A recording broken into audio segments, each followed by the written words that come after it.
Hello everyone. This is a clip in which I talk a little bit about recklessness and humbliness, about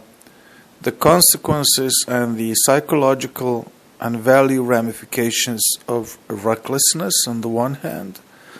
and the benefits, epistemic and practical life benefits of humbliness. It is sometimes argued that recklessness naturally belongs to certain realms of human action. For example, Thomas Nagel, a contemporary American philosopher, has a famous paper on recklessness in public life, where he argues that politicians, for example, must be reckless at some occasions because, for example, they have to disregard the needs, sometimes the vital needs of a minority in order to work in the interest of the majority. For example, politicians are often in a position to refuse to allocate state funds, budgetary funds, for the curing and treatment of children with the so-called rare diseases, with exceptionally rare conditions, which are very, very expensive to treat, and to channel that money into the mainstream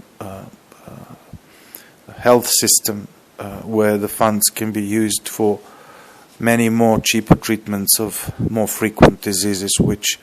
serve the majority of the ill people and by extension the majority of the constituents of the citizens. And there are many, many ways in which recklessness exhibits itself in politics and in public life. However, recklessness is generally a very dangerous personality trait in everyday life because it carries with it inherent epistemic limitations. Epistemic limitations are the limitations relating to our ability to learn important truths, to our ability to know things, to know the relevant facts and aspects of our relationships with others. So taking a reckless position, while often serving to increase the level of the dopamine, of the hormone dopamine in our central nervous system, and thus to make us feel high, to feel us good about ourselves, to feel us energized, to make us feel invincible in some way. Recklessness obscures the vision of the whole of the situation. Reckless people enter into unprotected sex,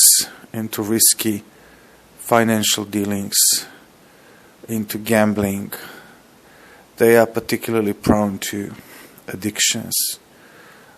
They get into fights. They get into unnecessary conflicts which are incoherent with their broader life goals, which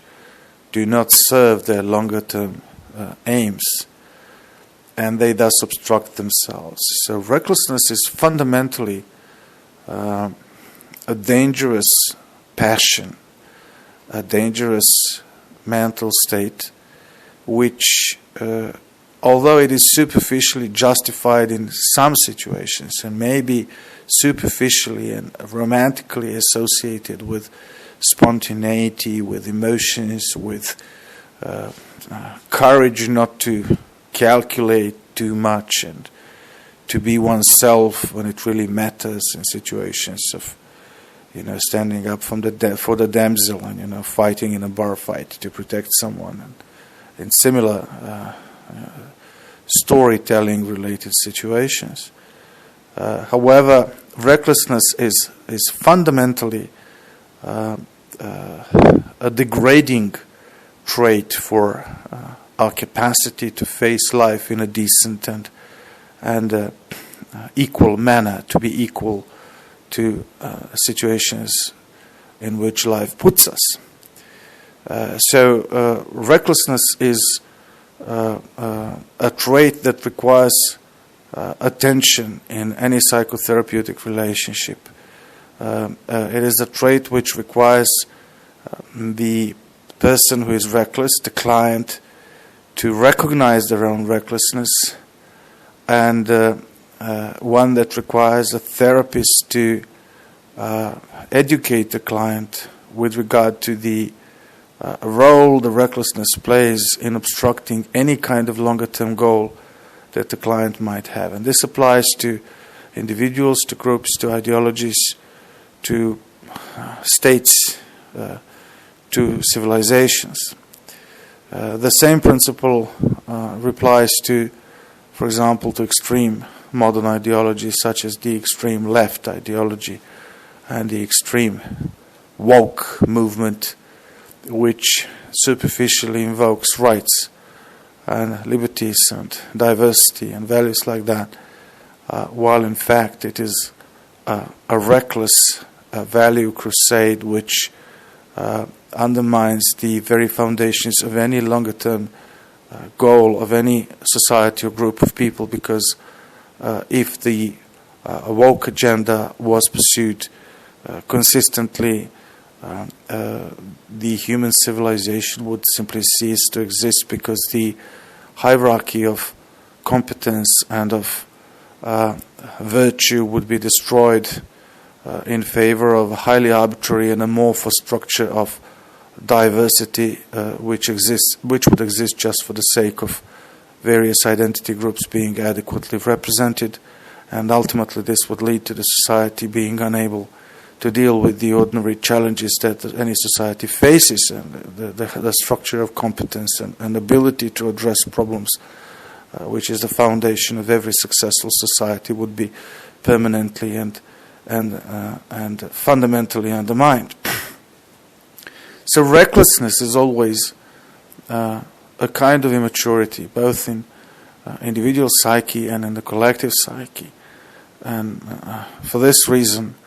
recklessness is probably one of the most widespread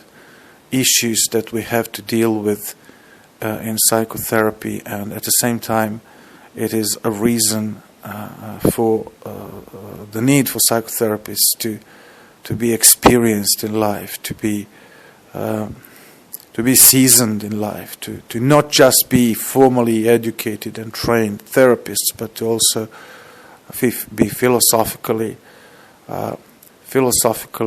matured, either through formal philosophical training or through a long life experience which leads to similar insights and knowledge as formal philosophy training. And this is why philosophical psychology is the discipline and the context and the intervention methodology framework of choice in the current psychotherapeutic situation, typical psychotherapeutic situation in the civilization, which is largely infantile and extremely strongly affected by reckless ideologies and a reckless culture, which leads to the majority of clients in most psychotherapeutic practices suffering and bearing the extremely destructive and extremely painful consequences of their own recklessness in their private lives.